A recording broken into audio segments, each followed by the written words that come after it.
සුබ දවසක්. ඔන්න ඉතින් අදත් ඔයාලා හැමෝම වෙනද වගේම ජානකීස් කිචන් මගේ YouTube channel එකට ආදරෙන් පිළිගන්නවා. ඉතින් මම අද ඔයාලට අරගෙන ආවේ විනාඩි 10න් රෑ කෑමට chili garlic රුමාලි රොටි හදාගන්න විදිහ. බෝල් එකකට පිටි කොප්ප දෙකක් දානවා. separate bowl එකකට avocado oil මේස හැඳි 3ක් දානවා. avocado oil වෙනුවට කැමති තෙල් වර්ගයක් පාවිච්චි කරන්න පුළුවන්. මික්ස් කරපු සුදු ලුණු මේස හැඳි එකක් avocado oil දාපු bowl එකට දානවා. මිරිස් කෑලි මේස හැඳි එකකුත් avocado oil එකට දානවා. හීනෙට chop කරපු කොත්තමල්ලි කොළ මේස හැඳි 4කුත් දානවා. මේ ටික හොඳින් කලවම් කරනවා.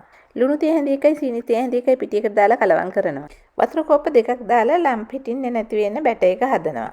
සුදු ලුණු මිරිස් කෑලි තෙල් මිශ්‍රණය දාලා හොඳින් කලවම් කරනවා. මීඩියම් හීට් එකේ රත් වෙන්න තිබෙ සෝස් පෑන් එකට කෝප 3න් එකක වගේ ප්‍රමාණයක් බැටර් එක දාලා මේ වගේ තුනී කරලා රොටි එක හදනවා.